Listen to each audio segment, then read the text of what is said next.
doing another video with Tommy. He's not very excited because he thinks he's tired. Thinks he's tired? Screw you. So, we're doing a fun one today. We'll start with a little nursery rhyme. Oh yeah, that's not long at all, babe. Hell. Lizzie Borden took an axe and gave her mother 40 whacks. When she saw what she had done, she gave her father 41. We're doing Lizzie Borden. Gee, they didn't figure that out from the rhyme. No, she's gonna do the rhyme for Lizzie Borden. We're gonna talk about somebody else completely. Tell me to shut up. Okay. Do you want me to start? You want to I shall start. Yes. Lizzie Andrew Borden was born July 19th, 1860, in Fall River, Massachusetts, to Sarah Anthony Morse and Andrew Jackson Borden. Done already? Her mother, Sarah, who died when she was very little, and made Emma promise to care for Lizzie. In turn, Emma became like her mother and cooked and cleaned for the family. This is Emma. Andrew, the father, grew up in very modest surroundings and struggled with money as a young man, even though he was the descendant of wealthy and influential local people. It's really hot in here. He eventually became very wealthy in the manufacturing and sale of furniture, caskets, and then went on to become a successful property developer. He directed several textile mills, including the Globe Yarn Mill Company, Troy Cotton, and Woolen Manufacturing Company. He also owned lots of commercial property and was both president of the Union Savings Bank and a director of the Durfee Safe Deposit and Tresco. At the time of his death, his estate was valued at $300,000. It's equivalent of $8,000. You just read the next one. Huh? Yeah. Oh, well. 8,370,000. Thousand. No? 8,370,000. Yeah. If it were 2018, that's what it says. Despite his wealth, Andrew was known for his frugality. For instance, the Borden home lacked indoor plumbing and electricity, although that was common accommodations for wealthy people at the time.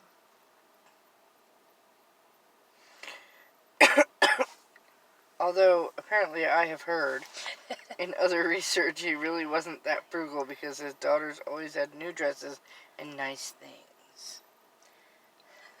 The residence at 92 2nd Street, number 230, after 1896, was an affluent area. Yes, that's the word. But the wealthiest residents of Fall River, including Andrew's cousins, generally lived in the more fashionable neighborhood of the Hill, which is where Lizzie and her sister wished to be. It was the best place to go to parties and meet husbands. The Hill was farther away from the industrial areas of the city. 3 years after the death of Sarah, Andrew married Spencer Abby Durfee Gray. Lizzie and Emma felt that Abby had married her father for his wealth. Lizzie and her older sister Emma had a relatively religious upbringing. Really? Why am I reading one tiny little sentence? They attended Central Congregational Church. As a young woman, she was very involved in church activities, including teaching Sunday school to children of recent immigrants to the United States. She was involved in Christian organizations such as Christian Endeavor Society, for which she served as secretary-treasurer in contemporary social movement, such as the Women Christian Temperance Union. She was also a member of the Ladies' Fruit and Flower Mission.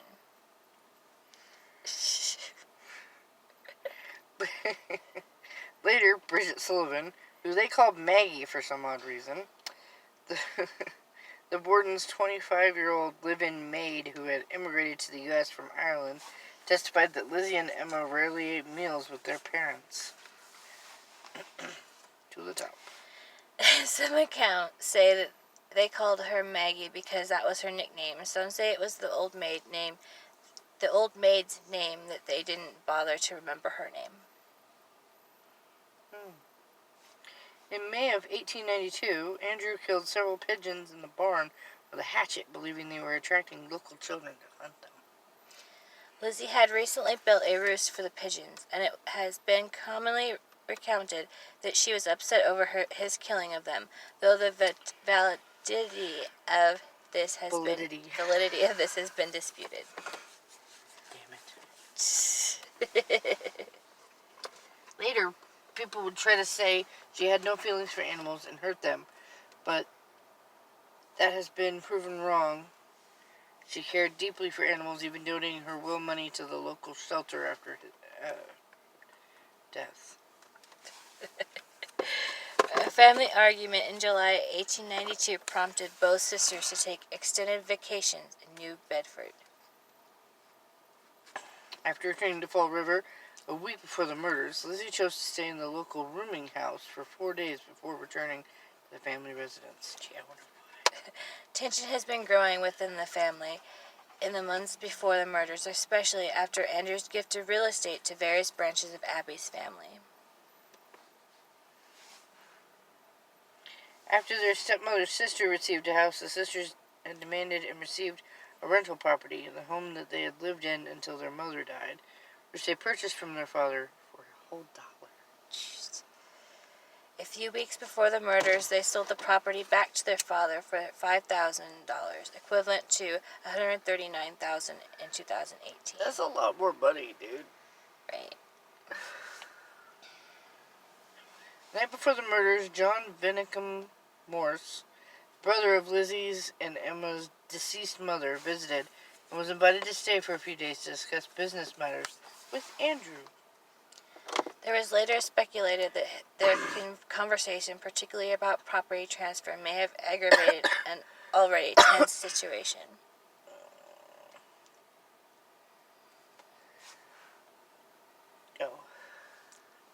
For several days before the murders, the entire household had been violently ill. A family friend later speculated that mutton, which is sheep, left on the stove for use in meals over several days was the cause. I don't know what that was for. Maggie said the mutton was on the stove that long and freshly made. Oh, wasn't on the stove. Wasn't on the stove. I know, I messed up. Wasn't on the stove that long and was freshly made. Abby had feared poisoning, as Andrew had not been a popular man. How do you always get that party? I'm supposed to warn you, the murders are next, and they are very, very graphic. August 4th, 1982. I'll just read the next one. 1892. 1892. John Morris arrived in the evening of August 3rd and slept in the guest room that night. And you said I wasn't tired. You're obviously tired.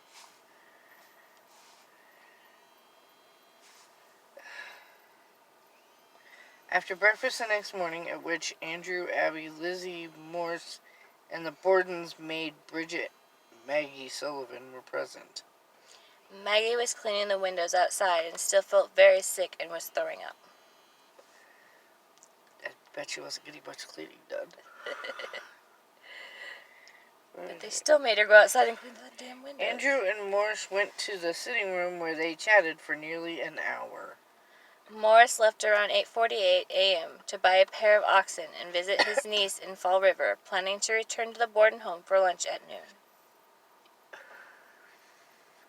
Andrew left for his morning walk sometime after 9 a.m. to check on his businesses, like he did every morning, even though he was still not feeling well.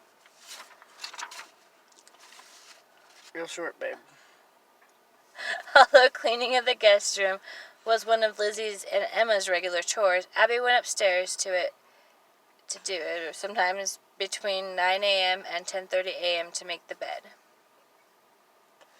According to the forensic investigation, Abby was facing her killer at the time of the attack. She was first struck on the side of the head with a hatchet, which cut her just above her ear, causing her to turn and fall face down on the floor, creating contusions on her nose and forehead. Her killer then struck her multiple times, delivering 17 more direct hits to the back of her head, killing her.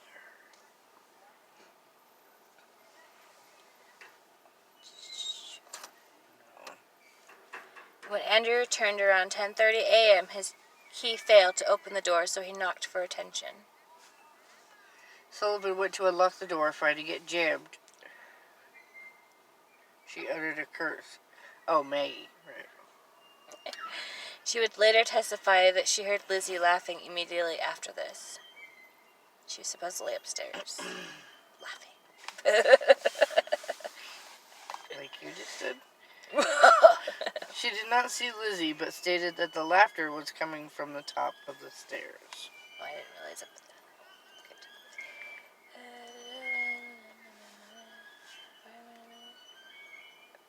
Okay. This was considered significant as Abby was already dead by this time, and her body would have been visible to anyone on the home's second floor. Lizzie later denied being upstairs and testified that her father had asked where Abby was, and she had replied that a messenger had delivered Abby a summons to visit a sick friend. Lizzie stated that she had then removed Andrew's boots and helped him into his slippers before he lay down on the sofa for a nap, although the boots are still in his photo of the crime scene. Which unfortunately I can't see in this crime scene photo. But That's crazy. She then informed Sullivan of a department store sale and permitted her to go, but Sullivan felt unwell and would take a nap in her bedroom instead. Sullivan testified that she was in her third-floor room resting from cleaning windows when just before 11:10 a.m. she heard Lizzie call from downstairs. And you guys are going to ask why she didn't see it. Well, it was separate apartments, and so when they entered, it would be a separate staircase to go to the third floor. Right, what she said. Apparently, she said, "Maggie, come quick, father's dead. Somebody came in and killed him." Andrew was slumped on a couch in the downstairs sitting room, struck 10 or 11 times with a hatchet-like weapon. Ugh. One of his eyeballs had been split cleanly in two, suggesting that he had been asleep when attacked. Nasty. His still bleeding wounds suggested a very recent attack. Detectives estimated his death had occurred at approximately 11 a.m. Skip that one. Lizzie Borden's initial answer to the police officer's questions were at times strange and contradictory. I'm going to try it again. Initially, she reported hearing a groan or a scraping noise or a distress call before entering the house. Although at this time, Lizzie was giving a lot of morphine by the doctor to calm her. So it could have been just drugs. 2 hours later, she told the police she had heard nothing and entered the house not realizing that anything was wrong. When asked where her stepmother was, she recounted Abby receiving a note asking her to visit a sick friend. Okay. She also stated, She also stated that she thought Abby had returned and asked if someone could go upstairs and look for her. Sullivan and a neighbor, Miss Churchill, were halfway up the stairs, their eyes level with the floor, when they looked into the guest room and saw Abby laying face down on the floor. Oh no. Anything but that. I'm tired. Most of the officers who interviewed Borden reported that they disliked her attitude. Some said she was too calm and poised. Despite her attitude and changing alibis, nobody bothered to check for her bloodstains. Police did search her room, but it was cursory inspection. At the trial, they admitted to not doing a proper search because Borden was not feeling well. They were subsequently criticized for their lack of diligence. In the basement, police found 2 hatchets, 2 axes, and hatchet head was with a broken handle, which is That one. The hatchet head was suspected of being the murder weapon, as the break in the handle appeared fresh and the ash dust on the head, unlike that on the other bladed tools, appeared to have been deliberately applied to make it look as if it had been in the basement for some time. However, none of these tools were removed from the house. What the hell kind of police are they? Idiots is what they are. Lizzie said not to bother a bucket of bloody cloth in the basement due to it being her time of the month. Because of the mysterious illness that had struck in the household before the murders, the family's milk and Andrew's and Abby's stomachs removed during autopsies performed in the Borden dining room were tested for poison. None was found. Back in the day, small towns did autopsies in their homes, I guess. Can you imagine being in the same house as your Dead family members. Lizzie and Emma's friend Allison Russell decided to stay with them the night following the murders in the same home where the murders took place, and while their dead parents were in the kitchen. Ew. While Moore spent the night in the attic guest room, contrary to later accounts that he slept in the murder site guest room. That's what it said. Police were stationed around the house on the night of August 4th, during which an officer claimed to have seen Borden enter a cellar with Russell carrying a kerosene lamp and a slop pail. He stated he saw both women exit the cellar, after which Borden returned alone, though he was unable to see what she was doing. He stated it appeared she was bent over the sink. On August 5th, Morris left the house and was swarmed by hundreds of people, and police had to escort him back to the house. Oh yeah, because they kept all the suspects in one place at that time. In the crime scene. Yeah, like Clue. You know, you're not allowed to leave till we know what happened. On August 6th, police conducted a more thorough search of the house, inspecting the sisters' clothing and confiscating the broken-handled hatchet head. Took forever. Yeah, a couple days. Okay. That evening, a police officer and the mayor visited the Bordens, and Lizzie was informed that she was a suspect in the murders. Wow, a mayor actually visited too. Next morning, Russell entered the kitchen to find Borden tearing up a dress. She explained that she was planning to put it on the fire because it was covered in paint. Paint. Was it red paint? It was never determined whether it was the dress she had been wearing on the day of the murders. Borden appeared at the inquest hearing on August 8th. Her request was to have her family attorney present. Her request to have her family attorney present was refused under a state statute providing that inquest must be held in private. She had been prescribed regular doses of morphine to calm her nerves, and it's possible that her testimony was affected by this. Ooh. I don't know if any of you have ever been on morphine, but It fucks your head.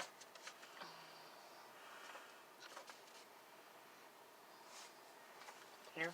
yeah. Her behavior was erratic, and she often refused to answer a question, even if the answer would be beneficial to her. She often contradicted herself and provided alternating accounts of the morning in question, such as claiming to have been in the kitchen reading a magazine when her father arrived home, then claiming to have been in the dining room doing some ironing, and then claiming to have been coming down the stairs. If she was coming down the stairs, she would have seen the body. Unless she keeps coming down the other stairs. She had also claimed to have removed her father's boots and put slippers on him, despite police photographs clearly showing Andrew wearing his boots. The district attorney was very aggressive and confrontational. On August 11th, Borden was served with a warrant of arrest and jailed. The inquest testimony, the basis of the modern debate regarding her guilt or innocence, was later ruled inadmissible at her trial in June 1893. Interesting. hot in here. I mean, really, really hot in here. Contemporaneous newspaper articles noted that Borden possessed a stolid demeanor and bit her lip, flushed, and bent toward Attorney Adams.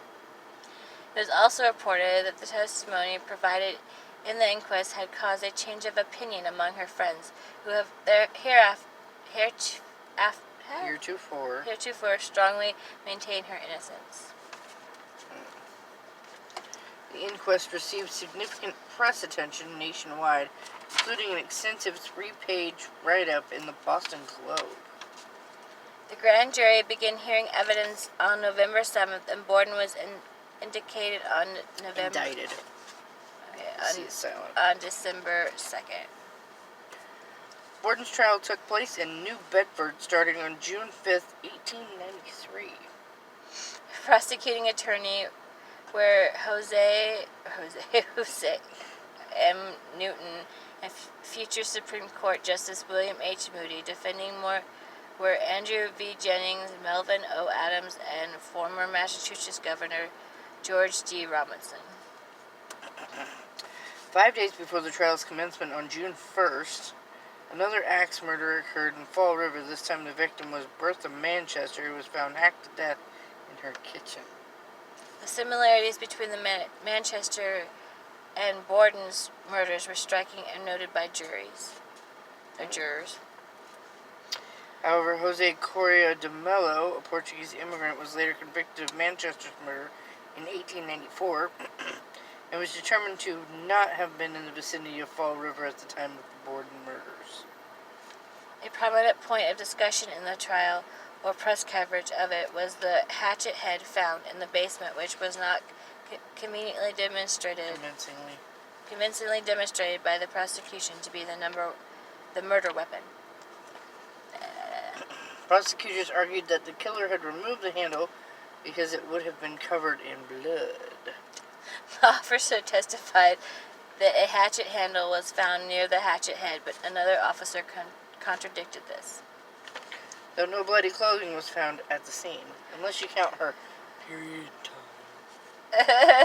Russell testified that on August 8, 1892, she had witnessed Borden burn a dress in the kitchen stove, claiming it had been ruined when she brushed against wet paint. When were they painting? I mean, that's a question you have to ask people. Did you smell paint when you were in the house? Mm-hmm. During the course of the trial, the defense never attempted to challenge this claim. Lizzie Borden's presence at the home was also a point of dispute. During the trial, according to testimony, Sullivan entered the second floor of the home at around 10:58 a.m. and left Lizzie and her father downstairs. So if she went to the second floor, she would have thought she'd have seen the body. Lizzie told several people that at this time she went into the barn and was not in the house for 20 minutes or possibly a half an hour. Hyman Levinsky testified for the defense that he saw Lizzie Borden leaving the barn at 11:03 a.m. and Charles Gardner confirmed the time. Hyman? Really? That's a name? I thought that was a body thing, not a name. Ugh. At 11:10 a.m., Lizzie called Sullivan downstairs, told her Andrew had been murdered, and ordered her not to enter the room. Instead, Borden sent her to get a doctor. Both victims' heads had been removed during autopsy, and the skulls were admitted as evidence during the trial and presented on June 5, 1893. Upon seeing them in the courtroom, Borden fainted. You think? Evidence was excluded that Borden had sought to purchase prussic acid, purportedly for cleaning a sealskin cloak from a local druggist on the day before the murders. They wouldn't give it to her, because she didn't have a prescription.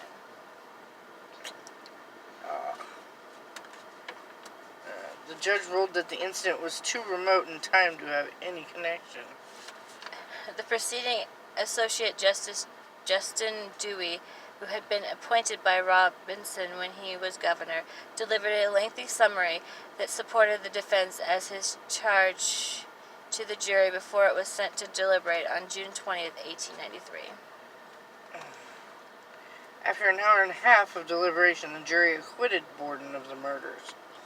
They like to do that a lot. They did that with O.J. and Casey Anthony. They like to. Let's see. Upon exiting the courthouse, she told reporters she was the happiest woman in the world. After the trial, the Borden sisters moved into a large, modern house in the Hill neighborhood in Fall River. On the hill where she wanted to be in the first place. Around this time, Lizzie began using the name Elizabeth A. Borden.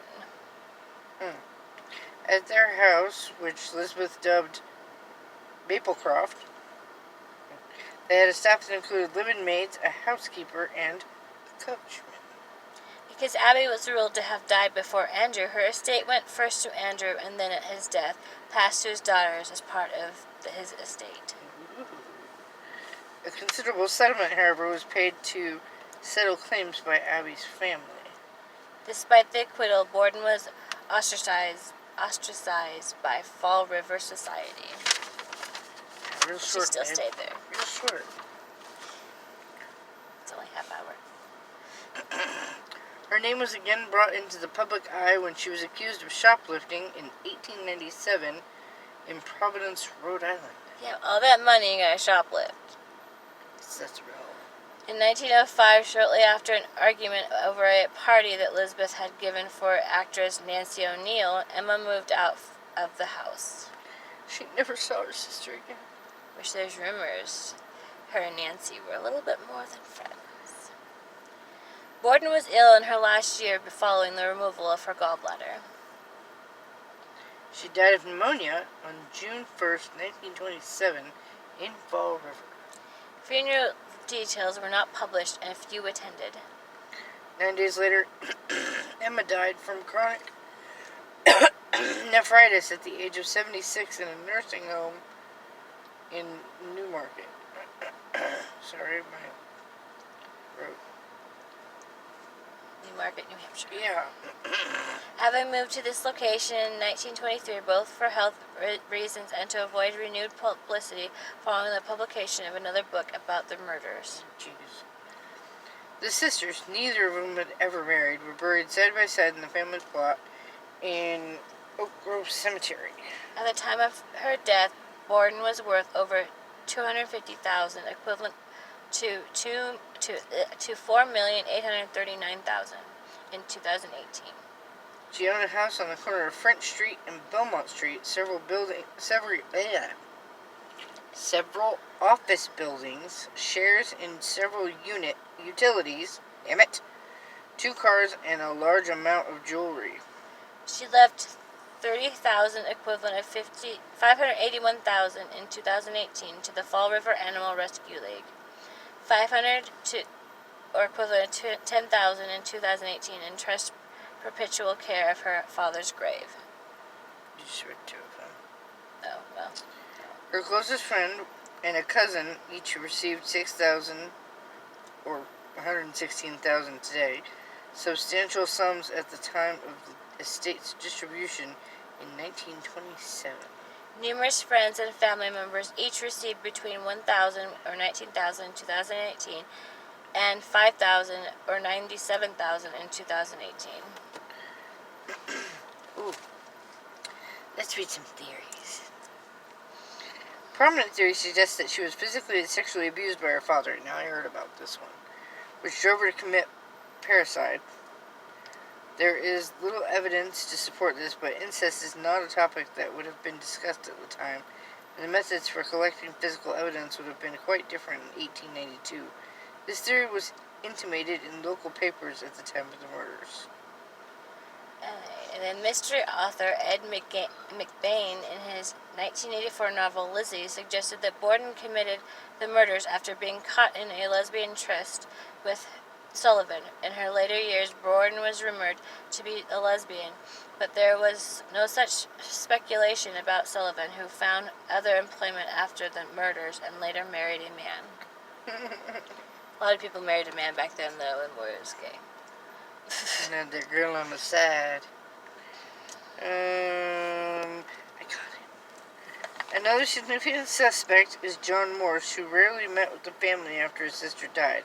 According to law enforcement, Morse had provided an absurdly perfect and over-detailed alibi for the death of Abby Borden. Suspects in the crimes include Sullivan, possibly in retaliation for being ordered to clean the windows on a hot day and being very sick. William Borden, suspected to be Andrew's illegitimate son, was noted as a possible suspect that William had tried and failed to extort money from his father. However, author Leonard Rebello did extensive research on the William Borden and Brown's books, and he was able to prove he was not Andrew's son. Last one. Although Emma had an alibi at Fairhaven, about 15 miles, 24 kilometers from Fall River, crime writer Frank Spearing proposed in his 1984 book, Lizzie, that she might have secretly visited the residence to kill her parents before returning to Fairhaven to receive the telegram informing her of the murders. I read that book. They think that she rode the... Telegram?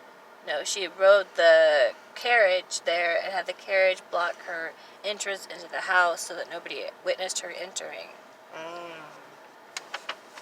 Very interesting. I personally don't think she did it. No.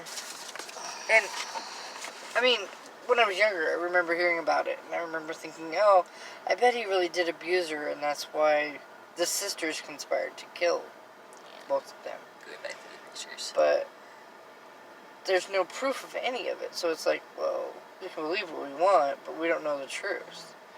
You know? Exactly. There was no actual evidence pointing to one person, and there was at least 3 or 4 people that could have done it. Mm-hmm. So And he was very unpopular with the residents of the town because he was very... Father? Yeah. Because when he did his business, he wasn't very friendly about it. If you were late for your rent, He was ruthless. you lost your place. He didn't give 2 shits. And supposedly Lizzie heard...